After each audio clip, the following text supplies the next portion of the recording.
In recalling the curious private amusements of an earlier period of adult life, one woman has described a game played among friends that blended childhood nostalgia with strict imitation of schoolroom discipline. The participants, all then in their early 30s, devised what they termed a school in a tent, conducted in the garden of a suburban home some 10 years previously. Within this improvised classroom, books by the children's author Enid Blyton were read aloud. Those who stumbled in their reading or failed to satisfy the standards imposed by the self-appointed schoolmasters were subjected to mock punishments. Minor infractions resulted in detention, whereby the offender remained confined to the tent, while the others retired indoors for tea. More serious breaches of the game's rules attracted corporal punishment. The group reportedly cut slender branches from a nearby tree for use as canes, thereby reproducing the disciplinary customs once familiar in many British schools. Though the activities were undertaken voluntarily by consenting adults, the atmosphere appears to have mingled theatrical discipline with emotional intimacy.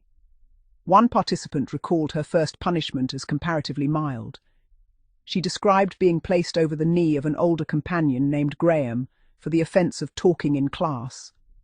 The blows, delivered through clothing, were remembered as gentle and scarcely painful.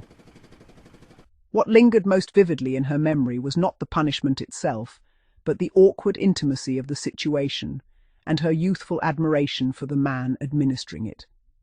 A later episode proved considerably more severe. Having heard exaggerated tales of punishment so harsh that the recipient could scarcely sit for days afterward, she admitted to a certain curiosity regarding the reality of such claims. Graham had on several occasions sought permission to administer a more forceful spanking, requests she had consistently declined. Eventually, however, circumstances altered her decision. Some months earlier, Graham had arranged for her to receive a second-hand bicycle belonging to his sister as a birthday gift. When she inquired what he might wish in return for his own birthday, he requested permission to punish her upon the bare skin with considerably greater severity than before. She consented.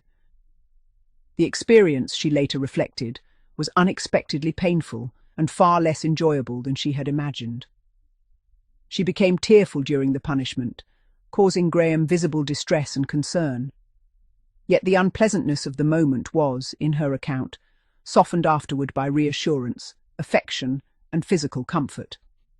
Looking back, she concluded that the punishment itself had probably not been as severe as she had feared, for when she later examined herself in private, she found no visible bruising or even significant redness. Nevertheless, she regarded it as the only occasion on which she had truly been hurt. The account then turns from reminiscence to accusation.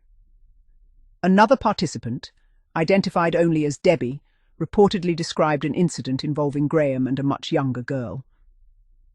According to the details alleged, the conduct in question may have occurred when Graham was above the age of criminal responsibility, while the girl involved was below any age at which meaningful consent could reasonably be recognized.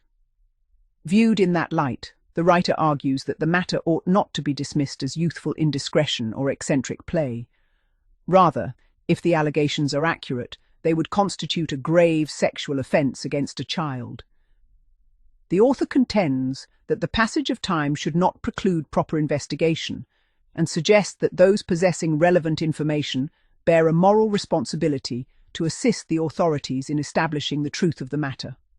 Such reflections illustrate the uneasy boundary between consensual adult role-play and conduct that may cross into exploitation or criminality. They also demonstrate how attitudes toward discipline, authority, and private behavior, once treated lightly or romantically in some circles, have come under far more serious scrutiny in modern public life.